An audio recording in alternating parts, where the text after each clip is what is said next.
बिस्मिल्लाहिर्रहमानिर्रहीम, अस्सलाम वालेकुम। डीएम टेलीविज़न के मैनचेस्टर स्टूडियोज से live with Farhan Aslam and Samina Khan आपके सामने हाजिर हैं एक बिल्कुल नए ब्रांड न्यू प्रोग्राम के साथ। और अगरचे कि मैं थोड़ी देर बाद आपके सामने स्क्रीन पर आई हूँ, लेकिन मैं प्रोग्राम में मौजूद थी।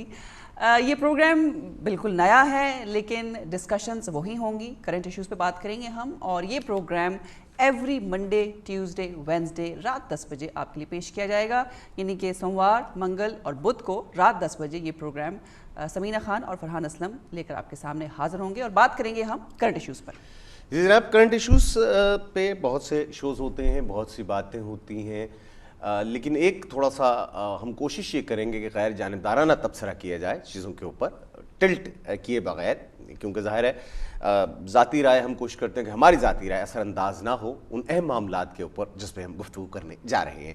आइंदा आने वाले इन प्रोग्राम्स के अंदर आप पाकिस्तान की अहम शख्सियात, बरतानिया की अहम शख्सियात भी देखेंगे जिनसे गुफ्तगू होगी हमारी, उन्हीं खसूसी मौज़ूआत के हवाले से, ख़ास मौज़ूआत के हवाले से जिनका हम इहाता करने की कोशिश करेंगे अपने इस प्रोग्राम में। एक नया प्रोग्राम जिसके बारे में हम ज़रूर चाहेंगे कि आप भी अपना फ़ीडबैक हमें ज़रूर दें। सो आज जनाब जिन अहम मौज़ूआत का हमने इहाता करने की ठानी है, सबसे पहली अहम बात ज़ाहिर पाकिस्तान में एक नए फ़ौजी सरबरा, कमान की तब्दीली, और जनरल कमर जावेद बाजवा ने आज पाकिस्तानी फ़ौज के सिपहसालार का ओहदा संभाल लिया है। समीना, बड़ा मियां नवाज शरीफ साहब आपके लीडर तो बड़े सुकून का सांस लिया होगा, उन्होंने राहिल शरीफ साहब चले गए, और उधर से मैं समझता हूँ कि अपना शेख रशीद साहब की पेशेंट कोई भी ठीक हो गई, तो कह रहे थे नवंबर में 2 शरीफों में से एक चला जाएगा। किस बार हाल उनकी पेशेंट ठीक साबित हुई। आप हमेशा हमने कहते हैं कि पेशेंट उनकी पूरी नहीं होती, लेकिन उन्होंने ये कहा था, ऑन रिकॉर्ड है कि नवंबर में 2 शरीफों में से एक चला जाएगा। तो जनरल राहिल शरीफ साहब चले गए जी। क्या आप कैसे देख रही हैं आप जनरल कमर बाजवा कमान संभाली है और आज सुबह तकरीब हुई, आप यकीनन आप फॉलो कर रहे होंगे सारे इस सूरत हाल को, और जनरल राहिल शरीफ साहब का दौर 3 बरस का, उस पर भी हम ज़रूर बात करेंगे। लेकिन जनरल कमर बाजवा साहब के हवाले से जो पहली बात आई वो इंडिया की जानिब से, आपको मालूम है जनरल सिंह इनके साथ, बाजवा साहब के साथ कॉन्गो में इकट्ठे ड्यूटी कर चुके हैं, जो भारतीय आर्मी के जनरल थे साबिका, और उन्होंने एक वार्निंग शॉट दिया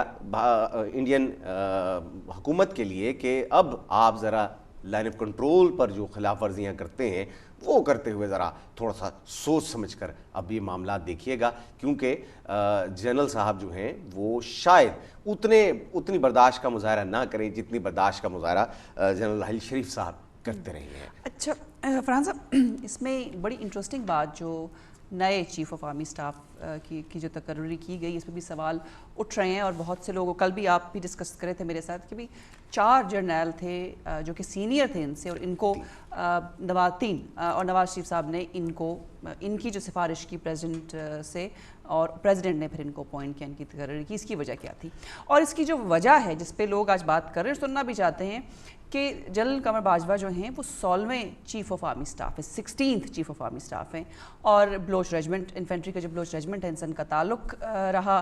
फिर इन्होंने 10 कोर जो कि बहुत ही इम्पोर्टेंट कोर है, उसकी सरबराही भी की।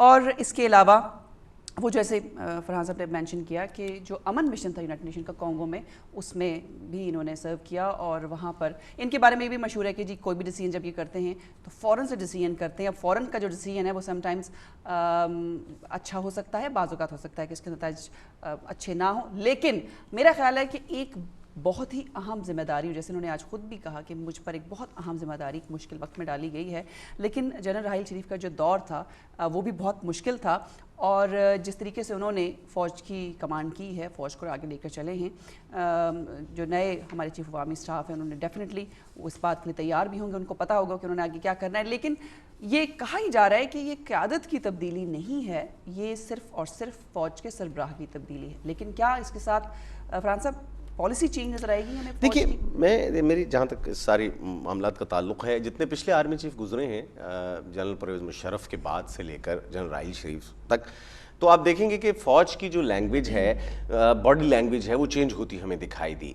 फ़ौज, एक वो वक्त था जनरल मुशर्रफ साहब के दौर में जब ये कहा गया है कि फ़ौजी अफसरान वर्दी पहनकर आवाम में ना जाएं, जबकि पाकिस्तानी फ़ौज को हमेशा पाकिस्तानी अवाम ने बहुत मोहब्बत की है, और लेकिन इस किस्म की बात सामने आना कि फौजी अब आम जगहों पर वर्दी पहनने में एहतियात करें, सो इससे ये तासुर मिल रहा था कि शायद फौज का वो एक जो इमेज है अवाम के अंदर मुशर्रफ साहब के दौर में, वो शायद वैसा नहीं रहा जैसा माजी में हुआ करता था।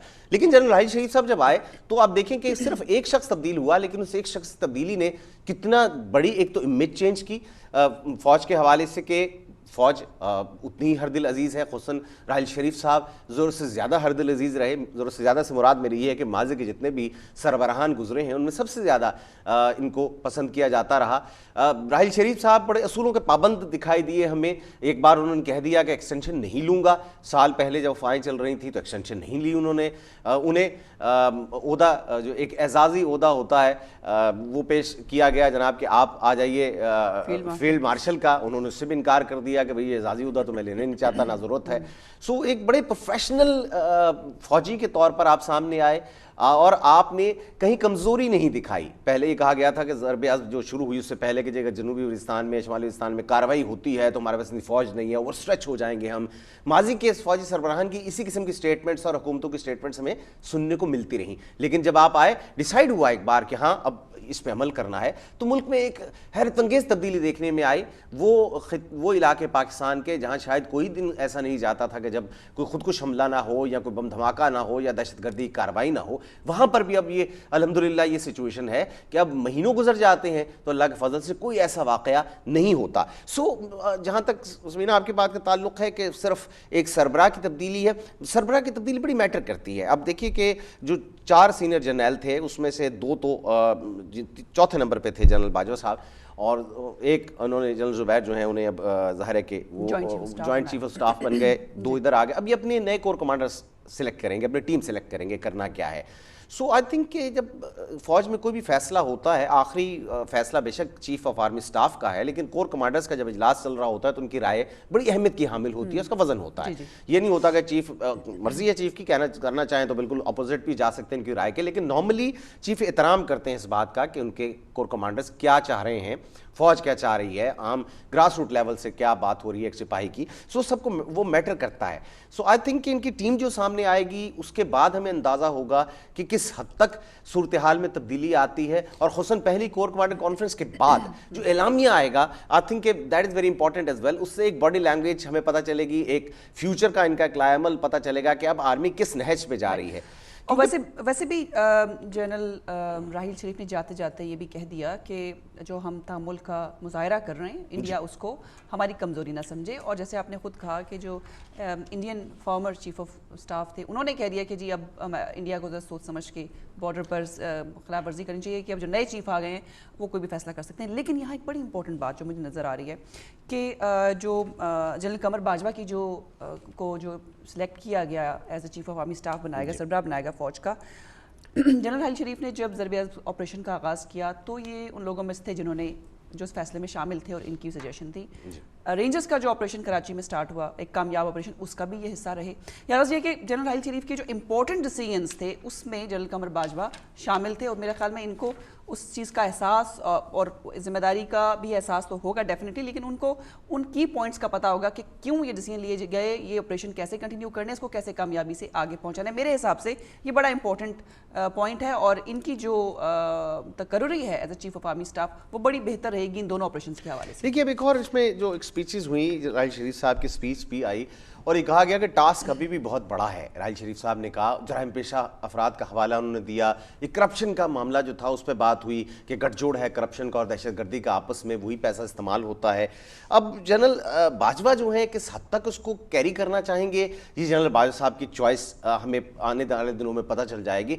खुसन कराची के अंदर जब टच करना शुरू किया आर्मी ने उन हजरात को जो फ्रंट मैन के तौर पर पहचाने जाते थे, मुबैना तौर पर बाज़ अहम शख्सियात को, तो एकदम एक हलचल मच गई वानों के अंदर कि जी आर्मी इस मामले में ना आया। और रेंजर्स की जो एक्सटेंशन थी उसका मामला बारह खटाई में पड़ता हमें दिखाई दिया। सो आई थिंक कि जनरल बाजवा साहब किस हद तक स्ट्रिक्टली एक्शन चाहते हैं, किस हद तक उनकी डायरेक्शन क्या होगी, आया वो सिर्फ अपनी पेशा वाराना मामला मीन्स के जो फौजी मामला हैं सिर्फ अस्करी मामला हैं उन तक रहेंगे, या वो जो करप्शन का मामला एक था कि उसका गठजोड़ है उसको समझते हैं कि उसको तोड़ना भी बड़ा ज़रूरी है, इस ट्राइका को, जो पॉलिटिशियन, फिर अख्तियार का अंदाज इस्तेमाल, फिर जराइम पेशा लोग और फिर जो दहशतगर्द हैं, ये ट्राइका एक किस्म की एक बनी हुई है, इसको तोड़ना ज़रूरी है। ये अगर एक्शन होता है तो फिर देखने में आएगा। दूसरी बात मैं समझता हूँ राहिल शरीफ साहब बहुत तहम्मुल का मुजाहरा किया उन्होंने। नवाज शरीफ साहब ने बारहा मौका दिया अस्करी क़यादत को कि वो इंटरफेयर करे हुकूमती मामलात के अंदर। पहली बार बड़ा खुलकर कोर कमांडर कॉन्फ्रेंस के एलामिया आए कि जी हुकूमत को अपनी गवर्नेंस ठीक करनी चाहिए, अदरवाइज ऐसा माजी में मुझे याद नहीं पड़ता कभी ऐसा हुआ हो। सो बैड गवर्नेंस कह लीजिए या पुअर गवर्नेंस कह लीजिए नवाज शरीफ साहब की, कि उसकी वजह से आर्मी को ये मौका मिला कि वो कह पाए कि जनाब आप गवर्नेंस असेंबली बेहतर कीजिए। धरने के दिनों में आपको याद होगा उस वक्त भी एक बात हुई कि जनाब इस मामले को खुश उसलूबी से तय होना चाहिए, ये एलामिया इस किस्म के आते रहे जिसमें हुकूमत को एक तरह से तंबी की गई कि जी बहुत कोई हार्ड एक्शन लेने से परहेज कीजिए और कुछ दरमियानी रास्ता निकालने में ज़्यादा बेहतरी है। ये वो लम्हात थे कि जब बहुत सारे सियासी पंडित, बहुत सारे प्रेजेंटर टेलीविजन बैठे कह रहे थे हुकूमत 2 दिन की मेहमान है, चले गए जनाब हमारे अंतर्यामी बाबा जो हैं शेख रशीद साहब, वो कहते थे चंद दिनों के मेहमान है, महीने में खत्म हो जाएगी। लेकिन ऐसा नहीं हुआ क्योंकि वो जो एम्पायर की उंगली खड़ी कराना चाह रहे थे इमरान खान साहब, वो खड़ी नहीं हुई। लेकिन अब एम्पायर बदला है, सो अब उंगली खड़ी होती है नहीं होती है, that is very important. Because ये मामला सारा ये है कि मैं राहिल शरीफ साहब ने जिस हद तक पेशेंस का मुजाहरा किया खुसून सियासी हुकूमत को डील करते हुए, जनरल कमर बाजवा साहब भी उतने पेशेंस का मुजाहरा करेंगे या नहीं करेंगे, that is very very important thing. और वो उसको आने वाले दिनों में किस निगाह से देखते हैं। दूसरा, जितनी फौज की ट्रेनिंग है, जनरल बाजवा साहब उसके इंचार्ज भी रह चुके हैं, फौज की तरबियत पे आपने बड़ी तवज्जो दी है। अभी लास्ट जो कोयटा की मशकें हुई थी जनरल कमर बाजवा साहब ने डिज़ाइन की हैं। सो आई थिंक कि जो चीफ ऊपर एक जो आप समझ लीजिए कि राह जरूर दिखाता है, लेकिन इंप्लीमेंट करना कोर कमांडर्स का या निचले जो लेफ्टिनेंट जनरल्स हैं उनका काम है। सो बाजवा साहब का किरदार बहुत अहम रहा है गुज़श्ता 3 बरसों के अंदर।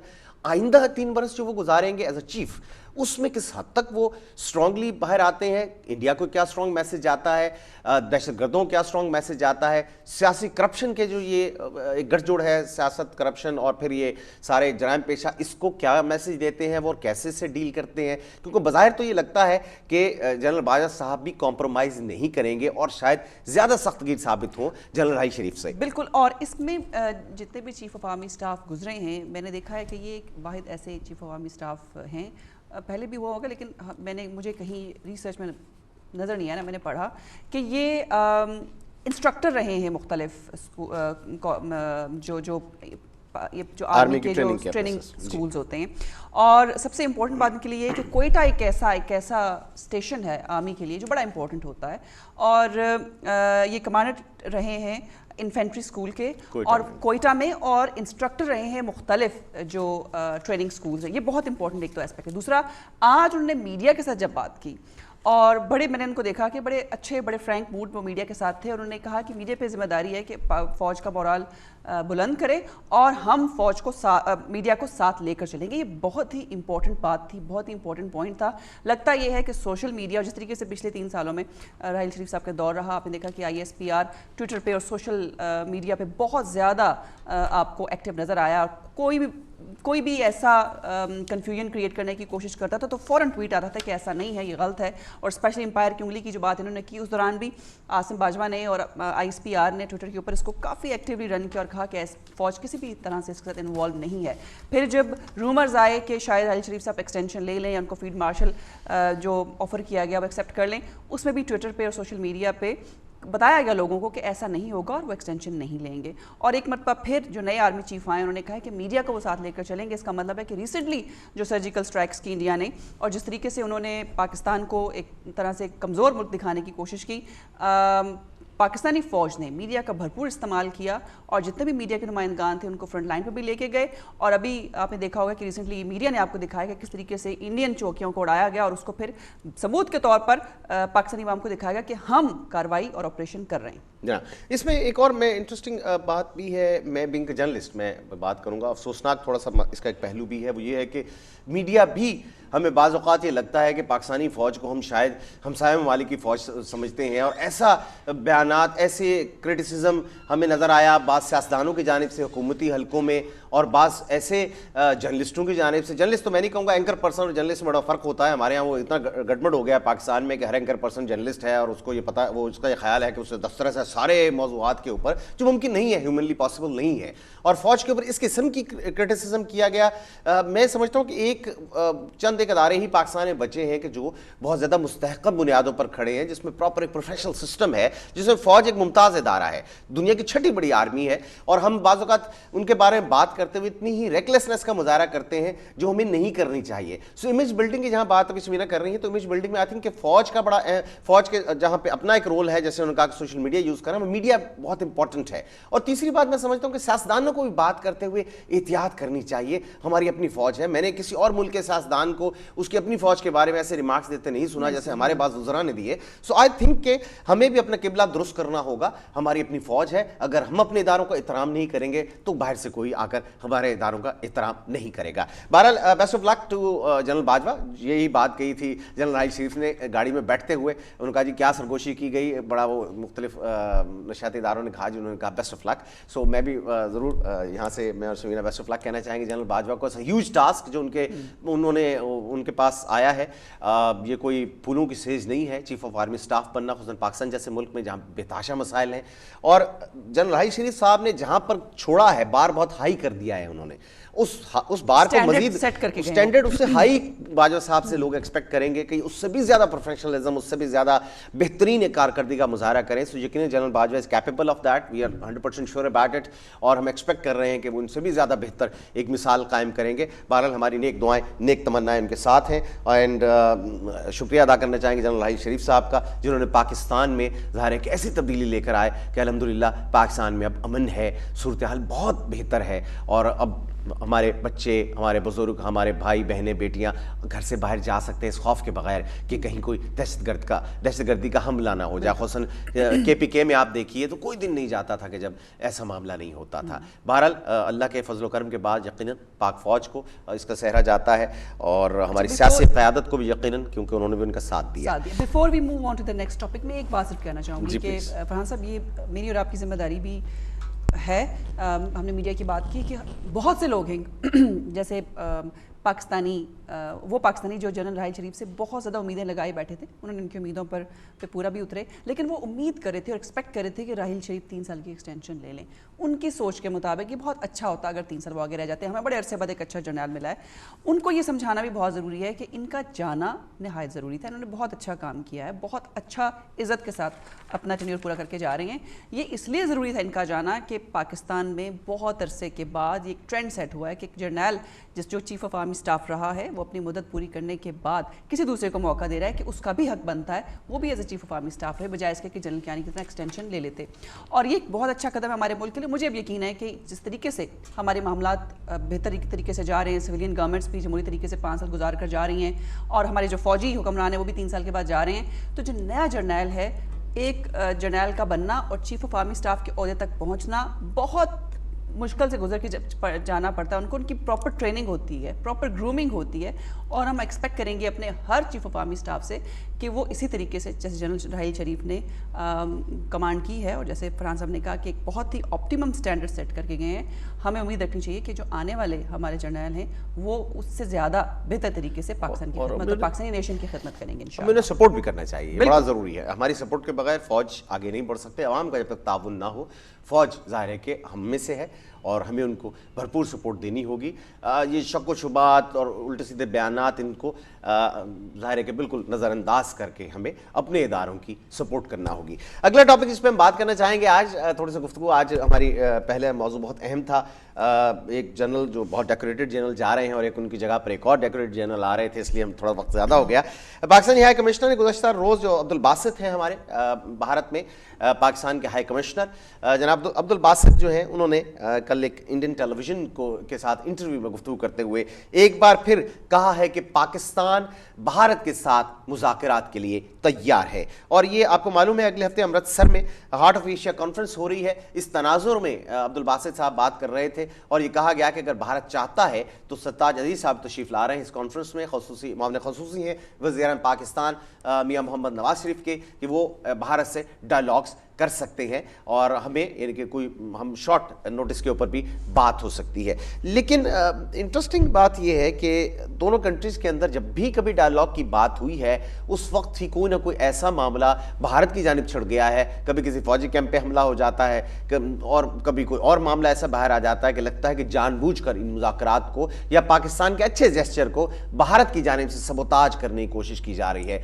और गुज़श्ता शब भी ऐसा हुआ, बयान कल आया और गुज़श्ता शब हमारे यहाँ तो शब का वक्त था, अलग सुबह हमला किया गया एक बार फिर एक फौजी कैंप के ऊपर भारत में और कुछ देर पहले तक ये जो मामला है ये जारी सारी था, अभी ऑपरेशन फिनिश नहीं हुआ था वहाँ पर और 3 इंडियन फौजी जो हैं वो हलाक हो चुके हैं इसमें, और इसमें एक अफसर है और 3 फौजियों की हलाकत है। गुज़श्ता 2 माह के दौरान ये तीसरा बड़ा हमला है जो कि किसी भी भारतीय जो एक तंसीब है या फौजी तंसीब है उसके ऊपर हुआ है। अब जहाँ तक मुज़ाकरात का ताल्लुक़ है, मैं समझता हूँ कि पाकिस्तान का एक जेस्चर बहुत अच्छा है, लेकिन भारत की जाने से पै दर पै लाइन ऑफ कंट्रोल की खिलाफ वर्जियाँ, लोगों को मारना, ये किस हद तक ये मामला ऊंट किस करवट बैठेगा? जैसे आपने कहा फरहान साहब कि बहुत अच्छा जेस्चर है, लेकिन मैं यहाँ थोड़ा सा डिसएग्री करूँगी और वो डिसएग्रीमेंट ये है कि हम हमेशा ये चाहते हैं, और अभी रिसेंटली आर्मी चीफ का बयान भी आया था और हमारे बहुत से सियासतदानों का बयान आया है कि हमें इंडिया के साथ ताल्लुकात चाहिए बट ऑन इक्वल बेसिस। हमें इंडिया उसी तरह की इंपॉर्टेंस है जैसे हम उनको दे रहे हैं। अब इन्होंने अब्दुल बासित ने ज़ाहिर हुकूमत के नुमाइंदे हैं, हुकूमत के कहने पर उन्होंने ये बयान दिया होगा कि हम आपके साथ मुज़ाकरात करने को तैयार हैं, लेकिन क्यों हम फिर पेशकश करें इंडिया को जब वो नहीं चाहता? अगर हम 1947 से लेकर अब तक हिस्ट्री देखें इंडिया और पाकिस्तान की, तो कश्मीर एक मेन एक कॉज है जिसकी वजह से हमारा इंडिया से ताल्लुकात आगे बढ़ नहीं पाए, लेकिन उसके अलावा और बहुत से मसले हैं, बहुत से इश्यूज़ हैं जिस पे इंडिया और पाकिस्तान का हमेशा मामलात होते होते रह गए।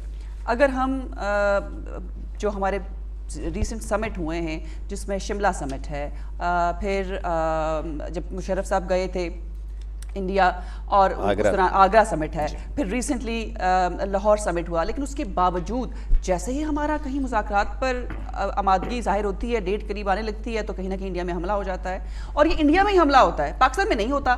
मुझे इस चीज़ की समझ नहीं आई कि ऐसा क्यों होता है, कौन इन मुज़ाकरात को सबोटाज करता है। ये एक डबल स्टैंडर्ड है, हिपोक्रेसी है इंडियन गवर्नमेंट की, और जो एक बहुत ही ज़बरदस्त सख्त नफरत अंगेज़ अब जो इंडिया का स्टैंड है वो मेरी समझ से बाहर है। तो क्या इन तमाम इस सिचुएशन में पाकिस्तान ने फिर से एक मरतबा इंडिया के सामने मुतालबा कर दिया? क्या हम अपनी कमजोरी शो नहीं कर रहे कि भाई हम तंग आ गए हैं, सीज फायर करो, बंद करें फायर? मसला क्या है कि बैनुल-अक़वामी बरादरी इंडिया को नाराज नहीं करना चाहती, सबने हाथ खड़े किए हुए हैं। अभी बोरिस जॉनसन का दौरा है पाकिस्तान, उस पर भी डिस्कस करेंगे, लेकिन वो पाकिस्तान गए तो उन्होंने कहा जी म्यूचुअली आप इस मसले को हल कर लें। भाई म्यूचुअली ये मसला तो 75 सालों में हल नहीं हुआ, आइंदा क्या हल होगा? अमेरिका भी यही बात करता है कि जी अगर आप दोनों पावर्स चाहें तो हम मुज़ाकरात में बैठेंगे तीसरे फरीक के तौर पर, अदरवाइज नहीं। सो पाकिस्तान के पास 2 हल मौजूद हैं, या तो हम मुज़ाकरात करें या फिर फुल फ्लेज वॉर पे चले जाएं। जंग किसी मुल्क के लिए भी फायदेमंद नहीं है, ना पाकिस्तान के लिए है, ना भारत के लिए है, ना वहां के अवाम के लिए, ना यहाँ के अवाम के लिए है। लेकिन जिस तरह से भारत का जो हुसैन मोदी साहब के आने के बाद जो एक भारत मुस्तकिल लाइन ऑफ कंट्रोल की सैकड़ों बार खिलाफ वर्जी कर चुका है और कितनी शहादतें हमारी जानिब हुई। इसके अलावा मकबूजा कश्मीर में आप देखिए तो पैलेट फायर्स के साथ कितने नौजवान बेचारे अंधे हो गए, कितने जो है माओ से उनके लाल छीन लिए गए। ये सब मामला तो ऑन रिकॉर्ड हैं, लेकिन मुजरमाना गफलत बैनुल-अक़वामी कम्युनिटी की इस वक्त ये है कि वो अपने फाइनेंशियल बेनिफिट की वजह से इंडिया को नाराज नहीं करना चाहती। सो ये 2 हल हैं कि हम यहाँ तो ये कहें कि जनाब हमसे बात कर लीजिए, ये मामला बात से ही तय होगा। बड़ी बड़ी जंगों का अंजाम टेबल पर ही हुआ है, बहुत बड़ी बड़ी जंगें लड़ी गई, लेकिन आखिरी फैसला टेबल में बैठ के हुआ। सो आई थिंक कि जितना मर्जी खींच ले भारत इस मसले को, मकबूजा कश्मीर में जो भी जुल्म कर ले वो, लेकिन एक ना एक दिन उसे टेबल पर बैठना पड़ेगा। So I think it's never too late. अब में भारत को भी होश के नाखून लेने चाहिए हुज़ूर मोदी साहब को कि ये मामला, बेशक वो समझते हैं कि पाकिस्तान दरअंदाजी कर रहा है, जो उनका एक रेगुलर स्टांस है, कश्मीर उनकी शहरग है, सब कुछ जो वो कहते हैं कह लिया, लेकिन end of the day international कवानीन के मुताबिक, अक़वाम मुत्तहिदा के करारदादों के मुताबिक ये डिस्प्यूटेड टेरिटरी है, जिसका कोई ना कोई हल तो अक़वाम मुत्तहिदा के करारदादों की रोशनी में निकालना पड़ेगा, और वो टेबल पर बैठ कर ही निकलेगा, इस तस्वाबे राय की शक्ल में ही निकलेगा। सो आई थिंक एक और पॉजिटिव जेस्चर पाकिस्तान की जानिब से। लेकिन मोदी साहब के जो बयान हैं हालिया और सिंतास मुआहदे के हवाले से एक बार फिर उन्होंने अपने बयान दागा कि जी अब हम दरिया सिंध के पानी का कतरा भी पाकिस्तान को नहीं देंगे, और जो हमारा हिस्सा है हम अपने सब जगह पे हम डिस्ट्रीब्यूट करेंगे। सो एक और जो आपको पता है कि वर्ल्ड बैंक के अंडर ये एक एग्रीमेंट हुआ था सिंतास मुआहदा, और जितनी जंगें हो चुकी हैं इसको किसी ने डिस्टर्ब नहीं किया, लेकिन मोदी साहब पहली बार ये हुआ है इतने सालों के बाद, 60s के बाद, कि वो कह रहे हैं कि नहीं जी इसको हम रीनिगोशिएट करेंगे या रिकंसिडर करेंगे या छोड़ देंगे, लेकिन अकॉर्डिंग टू द रूल्स वो अकेले ये डिसाइड नहीं कर सकते कि हम इसको चेंज करना चाहते हैं। लेकिन बहरहाल वो धमकी एक दे रहे हैं। ये मजीद हम बात करेंगे इस पर, लेकिन वक्त हुआ है एक मुख्तसर से वक्फे का। वक्फे के बाद आप खिदमत में हाजिर होंगे। देखते रहिएगा live with Farhan Aslam and Samina Khan only on DM television.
Studio छोटे, वो मुझे छोटा कह रहे हैं, मैं छोटा पानी ऊपर से नीचे आता है।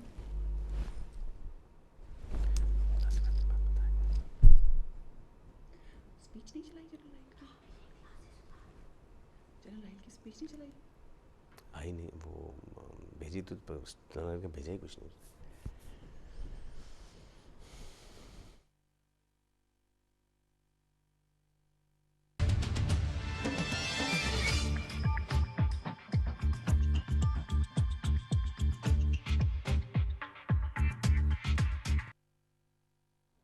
Welcome back once again. एक बार फिर हम आपको खुश आमदीद कहेंगे लाइव विद फरहान इसलाम समीना खान। ये प्रोग्राम आप देख रहे हैं डीएमके मैनचेस्टर स्टूडियोज से। बात हो रही थी कुछ पाक भारत ताल्लुकात और खुसन हमारे जो हाई कमिश्नर हैं पाकिस्तान के भारत में अब्दुल बासित, उन्होंने जो एक फिर एक पॉजिटिव जेस्चर का मुजाहरा किया और पेशकश की है भारत को कि हार्ट ऑफ जो कि एशिया कॉन्फ्रेंस की मेज़बानी क्योंकि भारत कर रहा है अमृतसर में, लिहाजा हमने एक बार फिर उन्होंने ये कहा कि हमने इस बात का हम यादा करते हैं कि हम मुज़ाकरात के ज़रिए मामलात को हल करना चाहते हैं। मुज़ाकरात की पेशकश की है और ये भी कहा कि अब बॉल भारत के कोर्ट में है जो भी ये फैसला करे कि वो मुज़ाकरात करना चाहता है या नहीं। भारत माजी में भी बड़ी दफ़ा मुज़ाकरात से इनकार कर चुका है, भारत की जानिब से कैंसिल हुए हैं। शायद इस बार पाकिस्तान गुज़श्ता चंद बार की तरह ये एक्सपेक्ट कर रहा है कि क्योंकि भारत ने इसको लास्ट टाइम कैंसिल किया था, लिहाजा भारत को ज़्यादा एक स्टेप एक्स्ट्रा आगे बढ़ के आना चाहिए अगर वो वाकई अमन का ख्वाह है या बात को अमन से शांति से एक टेबल पर बैठ के हल करना चाहता है। लेकिन बज़ाहिर तो ये दिखाई देता है मोदी साहब के रवैये से या भारतीय हुकूमत के रवैये से कि वो शायद तशद्दुद के रास्ते को बेहतर समझते हैं। लाइन ऑफ कंट्रोल की खिलाफ वर्जियाँ, सिविलियन आबादी पर हमले, नहत्ते कश्मीरों पर हमले, इस बात का एक बड़ा वाज़ेह सबूत है कि जो शायद हमारी जानिब से जो बात कही जा रही है भारत उससे बहुत ज़्यादा मुत्तफ़िक़ नहीं है। और जैसे आपने हमारे नाज़रीन को बताया कि जम्मू में ये हमला हुआ है जो कहा गया है कि मंगल, हमारे यहाँ मंडे नाइट था और मंगल की सुबह का वक्त था इंडियन टाइम्स के मुताबिक। जम्मू कश्मीर श्रीनगर से तकरीबन अगर देखा जाए तो 7-8 घंटे की ड्राइव पे है और अगर आप बाय एयर जाएँ तो at least half an hour 45 minutes. It's a long drive. और अगर जम्मू बेसिकली एक पीसफुल एरिया है अगर हम रियासत की बात करें पूरे, और जम्मू में जो हमला हुआ है इंडियन आर्मी के ऊपर, ये इंडिया के लिए वाकई एक अलार्म बेल है और इसलिए अब इंडिया इसको बहुत सीरियस लेगा। और इस मौके पे अब्दुल बासित साहब जो हमारे हाई कमिश्नर हैं पाकिस्तान के इंडिया में, उन्होंने जो पेशकश की है मुझे नहीं लगता कि इस पर कोई मस्बत जवाब फ़िलहाल इंडिया की तरफ से आएगा। उम्मीद तो यही कि आना चाहिए, लेकिन पाकिस्तान को ज़रूरत इस बात की है, शायद फरहान साहब आप मुझसे एग्री ना करें, लेकिन मैं ये समझती हूँ कि पाकिस्तान के पास इस वक्त ज़रूरत इस बात की है कि we have to take a firm stand India के साथ। और हमें इस अपनी ये जो हमारी एक ख्वाहिश है और जो कोशिश भी ये होनी चाहिए कि हमारे इंडिया के साथ जितने भी ताल्लुकात हों वो इक्वलिटी की बेसिस पे हों। और जैसे आपने कहा कि दुनिया ने खामोशी इख्तियार की है, इसको पाकिस्तान महसूस कर रहा है, पाकिस्तानी महसूस कर रहे हैं और हमें वो नफ़रत पाकिस्तानियों में या पाकिस्तानी हुक्मरानों में नज़र नहीं आती इंडिया के ख़िलाफ़ जो अनफॉर्चुनेटली हमें इंडिया में नज़र आती है, जो कि बहुत ही ख़ित्ते के लिए ख़तरनाक सूरत हाल है। और एक ऐसी सूरत में जब CPEC जैसा मनसूबा पाया तकमील को पहुँच चुका है और अब आपने देखा कि बोरिस जॉनसन जिसको हम डिस्कस करेंगे थोड़ी देर में, वो पाकिस्तान गए थे। एक्सपेक्ट कर रहे हैं हम कि और भी मुल्क जो है वो इंटरेस्ट लेंगे। रशिया आप देख रहे हैं कि बहुत इंटरेस्ट ले रहा है और इस तरह से चाइना का इंटरेस्ट तो सामने है, लेकिन ये चीज़ें बड़ी ज़रूरी हैं। और ऐसी सूरत में इंडियन प्राइम मिनिस्टर या इंडियन गवर्नमेंट को चाहिए कि वो पाकिस्तान को इंपॉर्टेंस भी दें और पाकिस्तान को भी चाहिए कि आप जब पाकिस्तान इंडिया के साथ ताल्लुकात की बात करें तो बहुत सी चीज़ों को हमें रखना चाहिए नज़र में और उस पर हमें गहरे एनालिसिस करना चाहिए। और इसमें मीडिया का भी बहुत बड़ा बहुत अहम रोल है। इस वक्त इंडिया और पाकिस्तान के जो ताल्लुकात ख़राब हैं, मीडिया रिस्पॉन्सिबिलिटी दिखा रहा है, लेकिन मीडिया हैज़ टू, मेरा ख्याल है, आप शायद I don't know what's your take on that, कि पाकिस्तानी मीडिया को भी अब रोबस्ट होना पड़ेगा। जिस तरीके से इंडियन मीडिया इस चीज़ का भरपूर फ़ायदा उठाता है, पाकिस्तानी मीडिया को भी भरपूर फ़ायदा उठाना चाहिए कि जो सीज़ फायर लाइन पर जिस तरीके से उनकी तरफ से बार बार वो उसको तोड़ते हैं इस एग्रीमेंट को और बार बार, और मार्टर गोलों के फायरिंग किए उस वक्त जब हमारे पास चेंज ऑफ कमांड हो रहा था। जनरल राहिल शरीफ जो मालाका कैन है जो छड़ी देते हैं नए चीफ ऑफ आर्मी स्टाफ को, वो उस वक्त वो उनको दे रहे थे और वहाँ पर मार्टर गोलों से फायरिंग शुरू हो गई हमारे पाकिस्तानी साइड पर। ये और फिर नीलम में जो वादी नीलम में जिस बस पर हमला किया गया उसमें सिविलियंस को मारा गया, सिविलियंस को निशाना बनाया गया। ये कितनी बड़ी ह्यूमन राइट वायलेशन है। और ये हमारा जो हाई कमीशन है पाकिस्तानी हाई कमीशन लंदन में, ये मेरे ख्याल में इनकी जिम्मेदारी बनती है कि ह्यूमन राइट्स वायलेशन जो हो रही हैं उनको उठाए, टेकअप करे विद ब्रिटिश गवर्नमेंट, ताकि अगर इनको हमारे साथ ट्रेड चाहिए तो इस चीज़ को इन्हें इंपॉर्टेंस देनी चाहिए। बिल्कुल जनाब। और भारत की बात हम कर रहे हैं और मैं जहाँ तक तमाम मामलात का ताल्लुक़ है, भारत की जानिब से जो रवैया है भारत खत्ते के लिए तबाकुन है। बोरिस जॉनसन आपको मालूम है वज़ीर यहाँ के बरतानिया के, उनको सेक्रेटरी का ओहदा है, और हम पाकिस्तान में जो वज़ीर है वो यहाँ सेक्रेटरी फॉरेन सेक्रेटरी का ओहदा है, वज़ीर ख़ारजा, जिसको जो पाकिस्तानी ओहदे के बराबर उनका ओहदा आता है। इन्होंने भारत और पाकिस्तान के हवाले से चंद अहम मामलात पे बात की। जब दौरे पाकिस्तान इन्होंने किया भी कुछ ही रोज़ कबल, एक इंटरेस्टिंग जो सिनेरियो है इसमें बोरिस जॉनसन के दौरे का जो इम्पोर्टेंस है, जहाँ तक मैं, क्योंकि आज इस मौजू को इतने दिनों के बाद टेकअप करने का हमारा मकसद क्या है ये मैं आपको ज़रूर बताता चलूँ कि इनका बोरिस जॉनसन का एक तो कहते हैं कि वैसे भी अनप्रडिक्टेबल शख्सियत है, लेकिन हुकूमत की पॉलिसी, ब्रिटिश हुकूमत की पॉलिसी बड़ी वाज़ेह होती है।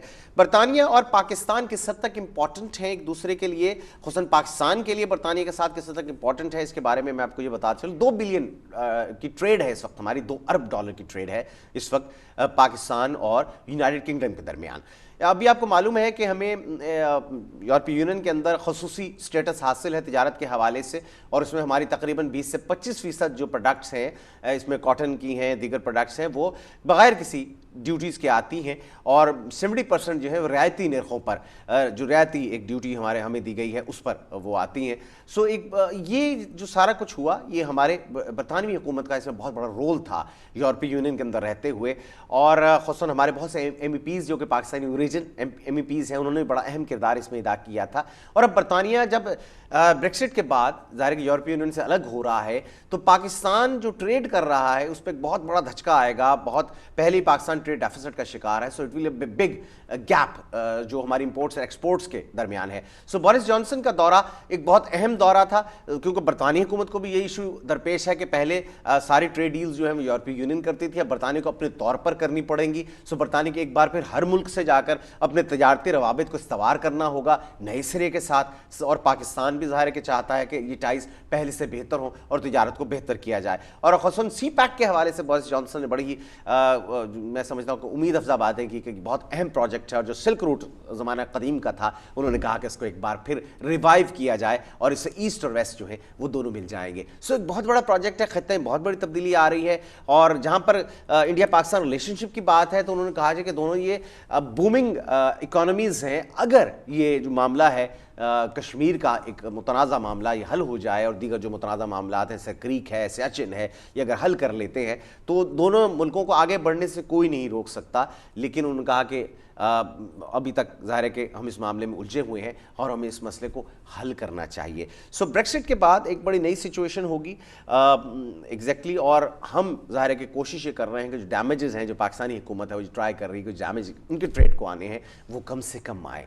और बोरिस जॉनसन का दौरा ज़ाहिर है कि इसलिए बहुत ज़्यादा अहमियत का हामिल था इस सारे मामले में। बिल्कुल। और पता नहीं हमारे पास वो वीडियो है बोरिस जॉनसन की जिसमें उन्होंने पाकिस्तान के हवाले से कुछ अच्छे अल्फाज कहे हैं, वो हम दिखा देंगे आपको बाद में किसी और प्रोग्राम में, लेकिन अभी टाइम हमें इजाज़त नहीं दे रहा। लेकिन मैं ये समझती हूँ कि बोरिस जॉनसन का जो विज़िट है पाकिस्तान का बहुत इंपॉर्टेंट है। रूमर सुनने में आ रहे हैं कि थरीसा में भी प्लान कर रही है पाकिस्तान जाने का, और इसीलिए फॉरेन सेक्रेटरी को पहले भेजा है। और अगर थरीसा में पाकिस्तान जाती हैं तो ये एक बड़ी अच्छी खबर होगी खत्ते के लिए कि प्राइम मिनिस्टर जो है UK की, वो ऐसे हालात में पाकिस्तान जा रही हैं। लेकिन अब हमारे मुल्क के हालात बहुत बेहतर हैं। अगर अफगानिस्तान में जा सकते हैं US के प्रेसिडेंट और UK का प्राइम मिनिस्टर, तो थरीसा में पाकिस्तान भी जा सकती हैं। और दूसरी जो बात है कि थरीसा में जब पाकिस्तान गई, इंडिया का विज़िट किया उन्होंने 7 नवंबर को, जो उनका विज़िट था, जो ट्रेड डील थी, तब उन्होंने पाकिस्तान इंडिया पर जोर दिया और पाकिस्तान पर भी कि दोनों ममालिक आपस में अपने ताल्लुकात बेहतर करें। लेकिन किसी तरीके से उन्होंने इंटरफेयर नहीं किया, लेकिन कंडेम किया उड़ी अटैक को। इसी तरह से फॉरेन सेक्रेटरी जब पाकिस्तान गए तो उनसे ये सवाल किया गया कि वो ह्यूमन राइट्स वायलेशन के हवाले से बात करें, तो उन्होंने इस हवाले से तो बात नहीं की, लेकिन ये उन्होंने ज़रूर कहा कि पाकिस्तान और इंडिया को आपस में ताल्लुकात को बेहतर बनाना चाहिए। लेकिन सवाल ये है कि इस वक्त फॉरेन सेक्रेटरी का दौरा था पाकिस्तान की, उसकी वजह क्या थी, नोयत क्या थी? और उसकी वजह सिर्फ यही थी कि जो सिल्क रूट है पाकिस्तान का, जो पुराना हमारा सिल्क रूट है, उसमें UK की गवर्नमेंट का इंटरेस्ट ये है कि जो उसकी कंस्ट्रक्शन हो रही है, और जो उसकी कंस्ट्रक्शन होगी, एक जो कि बड़ा एडवेंचरस कंस्ट्रक्शन है, उसमें ये चाहते हैं कि उनको हिस्सा दिया जाए और वो कंस्ट्रक्शन UK की जो कंस्ट्रक्शन कंपनीज हैं वो करें। इस तरह से CPEC का जो मंसूबा है, जिसके बारे में ये कहा जा रहा था कि वो पाकिस्तान के लिए और जो साउथ एशिया उसके लिए एक बहुत बड़ा मंसूबा साबित होगा। वो देखने में लग रहा है कि वाकई सी पैक का मंसूबा पाकिस्तान के लिए आने वाले चंद महीनों में, मुझे पूरी उम्मीद इंशाल्लाह कि आने वाले चंद महीनों में बहुत ही अच्छा साबित होगा। लेकिन इस वक्त जो चेंज ऑफ कमांड भी हुई है हमारे मुल्क में, वो भी इस बात को समझते हैं और सी पैक को प्रोटेक्ट करने के लिए डेफिनेटली वो अपनी पूरी कोशिश करेंगे।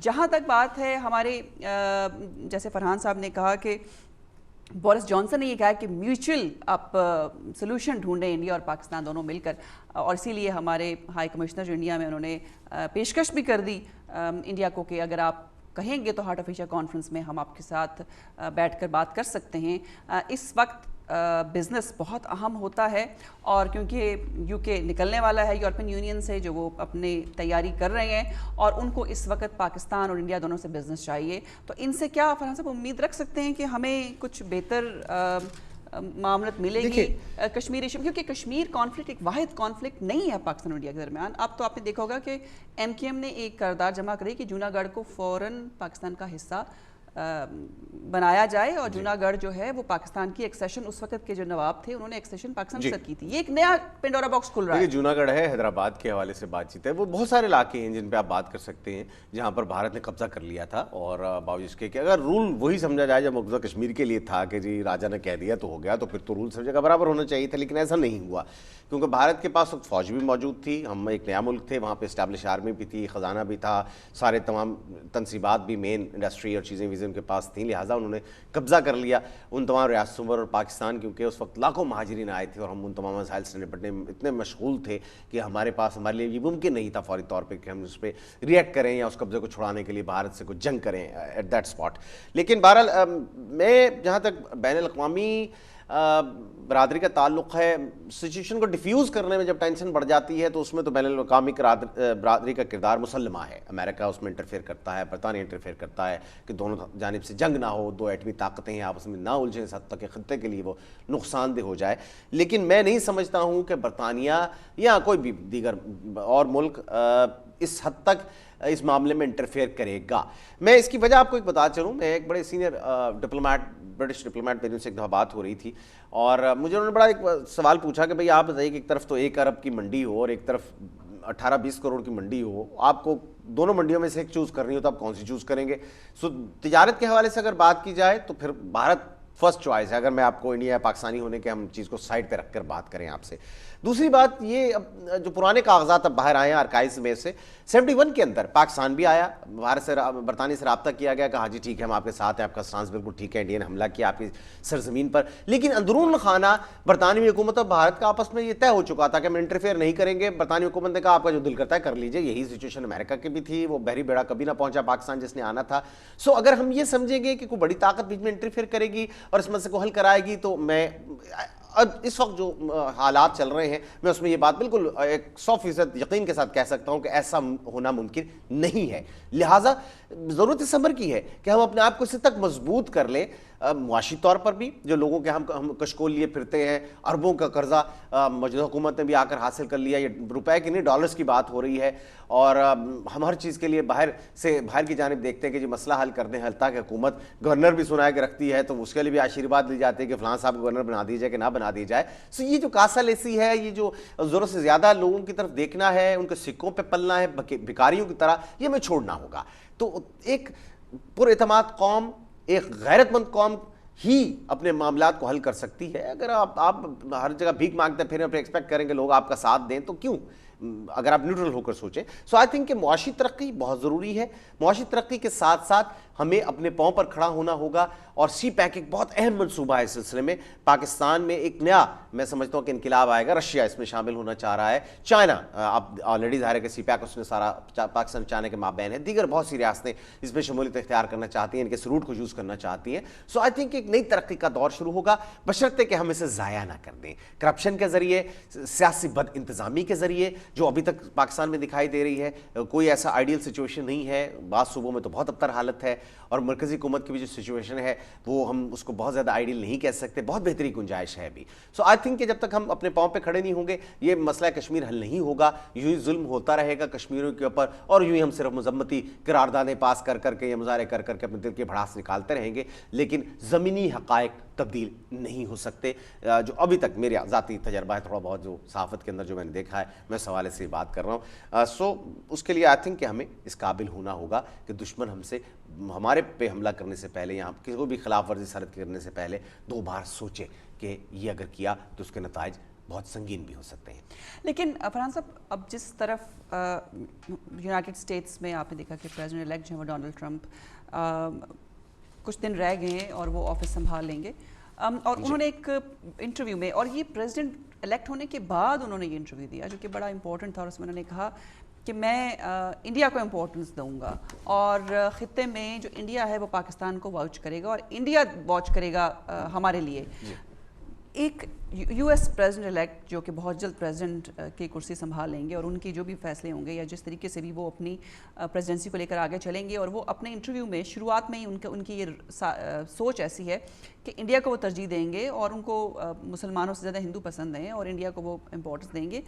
ये इंडिया के लिए जो रिसेंट हमले हो रहे हैं पाकिस्तान में, मैं ये समझती हूँ जो सीज़ फायर कंट्रोल लाइन की खिलाफवर्जी हो रही है उसमें इंडिया को उन्होंने एकदम से बूम दे दिया, और इंडिया जो है वो इस बात की भरपूर फ़ायदा उठा रहा है और वो एक्सपेक्ट कर रहा है कि जैसे ही आएंगे एज अ प्रेसिडेंट तो हमारे हालात जो हैं वो तब्दील हो जाएंगे और हम फेवरेट अमेरिका के तो पहले ही और मजीद फेवरेट हो जाएंगे। देखिए, बाद में इसमें एक आपको वाज़ेह कर दूं कि पहली बात तो ये है डोनाल्ड ट्रंप का आना कोई एक अनहोना वाक़या नहीं है मेरे नज़दीक। अगर आप पिछले 10-15 साल में देखिए, ख्वाब अरब स्प्रिंग की बात आप कर लें या तुर्की में अर्दगान साहब की हुकूमत है, राइटिस्ट हैं। अब भारत में देखिए मोदी साहब बेताशा राइटिस्ट हैं, थोड़े भी नहीं। इसी तरह से हम दीगर ममालिक में चले जाए, थ्रीसा मे की बात कर लीजिए, रशिया में देख लीजिए पुतिन बैठे हैं, कॉम्प्रस्त हैं। इसी तरह से आप जर्मनी में आ जाइए, कॉम्प्रस्त हैं। अब अमेरिका में ये एक वेव है शायद, इकॉनमी जब तबाह हुई दुनिया की 2007 के बाद, तो आई थिंक कि उसका एक रद्दमल सामने आया जब लोगों ने आपके पास घर में खाने को ना हो तो आपको इमिग्रेंट बड़े बुरे लगते हैं कि जनाब लो जी अभी आ गए मेरे से खा रहे हैं। वो खा अपना रहे लेकिन फिर भी आपको ये प्रॉब्लम होती है कि शायद ये हमारा हक खा गए जिसकी वजह से हमें ये प्रॉब्लम हो रही है। फिर आप कौम परस्ती के जज्बात को ज़्यादा उभारते हैं। ब्रेक्सिट उसका एक इजहार था कि जी हम इंडिपेंडेंट हैं, हमें दूसरे लोग नहीं चाहिए जो हमारे मुल्क में यूरोप से आते रहें और उनको कोई रोकथाम ना हो। सो पहले मामला तो ये है। दूसरा, डोनाल्ड ट्रंप के हवाले से मैं दूसरी बात जो कहना चाहूँगा वो बड़ी इंपॉर्टेंट है। देखिए, आज से 20-25 साल पहले एक स्टेटमेंट आई, उस वक्त के सेक्रेटरी ऑफ स्टेट थे शायद, उनकी स्टेटमेंट थी कि they want India to be a big brother in the region. So ये कोई नया फार्मूला नहीं है, ये फार्मूला पुराना है। ये अलग बात है कि अब वो उन्होंने भांगे दोल इसका इजहार कर दिया, अदरवाइज ये कोई छुपी ऐसी बात नहीं है कि जो पता ना हो। थोड़ा सा भी जो बाखबर आदमी से मालूम है कि टिल्ट कहाँ जा रहा है। आप पिछली हुकूमत ने भारत से जौहरी मुआहदे जो किए हैं और जिस किस्म का उसको वीआईपी प्रोटोकॉल दिया गया गुज़श्ता जो मौजूदा प्रेसिडेंट अब जा रहे हैं उनके दौर के अंदर, ओबामा के दौर में, सो वो कोई ढकी छुपी बात नहीं है। सो आई थिंक कि अगर ये कह दिया डोनाल्ड ट्रंप ने तो कोई ऐसा तूफान नहीं आ जाएगा, कोई दुनिया इधर से उधर नहीं हो जाएगी। अब जब मुल्कों के ताल्लुकात आपस में होते हैं तो बहुत ही ज़्यादा कॉम्प्लिकेटेड होते हैं। जो स्टेटमेंट्स वो अपनी कंपेन में देते रहे वो पॉलिटिकल कंजम्पशन के लिए थी, जब एक्चुअल में आके वो काम करेंगे तो बहुत मुख्तलिफ अवामिल जो है उसमें हायल होंगे। वो मैक्सिको में बहुत बड़ी दीवार बना दूंगा, ये कर दूंगा, 1.5 मिलियन इमिग्रेशन निकाल दूंगा। सो ये सारी चीज़ें कहने में बहुत आसान लगती हैं but they are very expensive and it's not very easy कि आप उन सब चीज़ों को कर सकें। जहाँ तक भारत का ताल्लुक है तो खित्ते में अब इत्तेहाद टूट रहे हैं और नए इत्तेहाद बन रहे हैं। रशिया जिसके साथ हम कभी तसव्वुर नहीं कर सकते थे, अफगान वॉर तक पाकिस्तान और अमेरिका बिल्कुल आपस में भाई भाई नज़र आ रहे थे, रशिया और भारत की वही कुर्बत दिखाई देती थी। लेकिन अब बिल्कुल एक अपोजिट सिचुएशन है कि भारत अमेरिका साथ साथ नज़र आ रहे हैं, उधर से रशिया और पाकिस्तान की दुनिया घट रही है। सो हम एक नई तब्दीली पूरी दुनिया के अंदर देख रहे हैं, एक नया वर्ल्ड ऑर्डर तश्कील पा रहा है और एक बार फिर जो हम एक सुपर पावर से मामला 2 दो सुपर पावर्स के हाथ में जाते हुए मुझे दिखाई दे रहे हैं आइंदा आने वाली दहाई के अंदर। सो सिचुएशन जो है वो खासी इंटरेस्टिंग होगी। मैं नहीं समझता हूं कि माली को अलार्मिंग सिचुएशन है। अमेरिका अब वो सुपर पावर नहीं रहा जो आज से 10 साल 20 साल पहले था। अब इकोनॉमी वाइज भी उसकी सिचुएशन दुनिया का मकरूज तरीन मुल्क है। सो आई थिंक कि अमेरिका की भी अब लिमिटेड जो चीज़ें जो वसाइल हैं वो लिमिटेड है, और अमेरिका भी उस हद तक बदमनी नहीं करना चाहेगा। भारत को जरूर सपोर्ट करे, माजी में भी करता आया है, कोई नई बात नहीं है। अब भी कर लेगा तो कौन से नया तीर चल जाएगा। सो हमें आई डोंट थिंक सो कि हमें घबराने की जरूरत है इस सारे मामले के अंदर। आप ये समझते हैं कि डोनाल्ड ट्रंप इतने जहरीले साबित नहीं होंगे जितना जहर वो उगल रहे हैं? नहीं, मैं सिर्फ एक बात से खुश हूं कि चलो अमेरिका में मजा चख ले बिजनेसमैन प्रेसिडेंट का। हमारे पास बिजनेसमैन वजीर आजम है, अमेरिका के बिजनेसमैन प्रेसिडेंट आ गए हैं। तो वो कहते हैं जी जिन कंपनीज में उन्होंने शेयर बाय किए हुए हैं ट्रंप साहब ने, वो कंपनियां बड़ा बूम करेंगी। तो ये कौन सी ऐसी मुश्किल बात है? लेकिन मेरे ख्याल में एक नया वो हम एशियन टाइगर बनने जा रहे थे, वो रीजन के टाइगर बनने जा रहे हैं, क्योंकि ट्रंप साहब जो है वो उनके। लेकिन अभी मेरे ख्याल में डोनाल्ड ट्रंप की जो इलेक्शन मुहिम थी वो शुरू से लेकर अब तक कंट्रोवर्सीज का हिस्सा रही है, और एक मरतबा फिर कंट्रोवर्शियल हो रहे हैं, क्योंकि जो ग्रीन पार्टी है अमेरिका में, उनके कैंडिडेट ने कहा कि वो इतने फंड्स इकट्ठे कर सकती है क्योंकि उनको लगता है कि क्योंकि जो फेमस वोट था, पॉपुलर वोट था, वो तो जीता हिलरी क्लिंटन ने। लेकिन अगर आप देखें जाए इन टर्म्स ऑफ कॉन्स्टिट्यूंसीज तो वो जीत गए डोनाल्ड ट्रंप और वो प्रेसिडेंट बन गए। अब पॉपुलर वोट हारने के बाद इनका बयान ये आया कि भाई मिलियन ऑफ वोट्स जो हैं वो जाली पड़े हैं इस इलेक्शन में, जबकि व्हाइट हाउस ने कल बयान दिया कि ये बात बिल्कुल गलत है, इनके पास ऐसी कोई प्रूफ नहीं जिससे ये साबित हो सके कि ये बोगस वोट्स थे। लेकिन ग्रीन पार्टी की कैंडिडेट ने कहा कि हम इतने फंड्स इकट्ठे कर लेंगे, अगर मिसेस क्लिंटन तैयार हैं तो कुछ जगहों पर दोबारा से रिकाउंटिंग होगी। और हिलरी क्लिंटन ने कहा कि ठीक है जी अब रिकाउंटिंग करें, एंड यू नेवर नो, अगर वो रिकाउंटिंग हो जाती है, अगर सिचुएशन बदल जाती है और हिलरी क्लिंटन वहां से जीत जाती है, क्योंकि एक जगह पर शायद सिर्फ 58 वोट का फर्क है, और अगर वो जीत जाती है हिलरी क्लिंटन तो सिचुएशन बदल भी सकती है। मेरे नजदीक शायद दूसरी या तीसरी बार हुआ है। बुश साहब के दौर में भी ये हुआ था, एक बड़ी लंबी अदालती जंग चली थी। बुश साहब के वोट भी कम थे, बिल्कुल ट्रंप वाली सिचुएशन थी उनकी, और लेकिन कॉन्स्टिट्यूंसीज ज्यादा थी, क्योंकि वो जो काउंटिंग का सिस्टम डिफरेंट है, जो वोट उन्होंने ज्यादा गेन कर लिए थे कॉन्स्टिट्यूंसीज के हवाले से, तो इसलिए वो इलेक्टोरल काउंटिंग है ना, और वोटिंग भी कुछ जगहों पर, हर जगह नहीं, कुछ जगहों पर इलेक्टोरल काउंटिंग हुई। उसमें इंटरेस्टिंग बात ये है अब कि ये भी इल्जाम लगाया है कि जी हैकिंग भी शायद हुई है किसी तीसरे मुल्क और रशियन हैकर्स पे शक किया जा और रहा है, कारा जी के हैकर्स आए हैं। बहरहाल ये सब अब ये है कि स्पेकुलेशंस हैं, अफवाहें हैं, जब तक ज़ाहिर है कि हक़ाइक़ सामने नहीं आएंगे मालूम नहीं हो पाएगा। लेकिन मैं समझता हूं कि ये जो एक नए लोग जो आए हैं सियासत के अंदर, इससे फ़ायदा भी हो सकता है, नुकसान भी हो सकता है। ट्रंप को कोई नहीं पता कैसा अजीब गरीब डिसीजन कर लें, और वो अभी तक जो उन्होंने टीम हमने सेलेक्ट की है बहुत राइटिस्ट लोग हैं सारे, एंटी आप समझ लीजिए कि हम उसमें से उनके ऐसे बयान आए हैं जो मुसलमानों के खिलाफ भी हैं, और दीगर अक़वाम को भी शायद वो बहुत ज़्यादा पसंद नहीं करते, इमिग्रेंट्स के बहुत मुखालिफ हैं। सो बहुत सारे बड़े स्ट्रिक्ट एक रिजिड किस्म का उनका एक स्टांस है अपने अपने, और वो बड़े मुतनाज़ा शख्सियात रही हैं अपने बयानात के हवाले से। पर हुकूमत के अंदर अब 10 जनवरी से होपफुली वो क़यादत संभालेंगे, सदर अमरीका का ओहदा बाज़ाब्ता तौर पर, तो क्या होता है। लेकिन एक दुनिया में बहुत बड़ी तब्दीली आने वाली है। सो आई थिंक जो नए इत्तेहाद बन रहे टूट रहे हैं खत्ते के अंदर भी, हमारे एशिया में भी और दीगर दुनिया में भी, वो एक अब नया एक पिक्चर सामने आएगी। और जैसे मैंने पहले आपसे कहा है कि एक सिंगल सुपर पावर से एक बार फिर हम 2 सुपर पावर्स के सिस्टम में जाने वाले हैं। सो जनाब, ये था हमारा आज का प्रोग्राम। बिल्कुल जनाब, ये आज का प्रोग्राम, और जैसे मैंने शुरू में कहा कि एवरी मंडे, ट्यूसडे और वेंसडे रात 10 बजे आपके प्रोग्राम देखा करेंगे फरहान असलम समीना खान के साथ। और उन्होंने राइट विंग की बात की, दुनिया में राइट विंग पार्टीज आ रही हैं, और यहाँ पे भी राइट विंग, फरहान साहब राइट विंग है क्योंकि मेरे राइट पे बैठे हैं, तो इनसे भी मैं ज़रा घबरा के बैठूंगी कि राइट विंग है ये भी इस प्रोग्राम के अंदर। लेकिन नेक्स्ट प्रोग्राम में कल फिर मुलाकात होगी इंशाल्लाह कल रात 10 बजे जनाब एक बार फिर हम आपके साथ होंगे इसी जगह पर, इसी चैनल पर। हमारा ज़रूर साथ दीजिएगा। तब तक के लिए फरहान असलम और समीना खान को इजाज़त दीजिए। फ़ी अमान अल्लाह।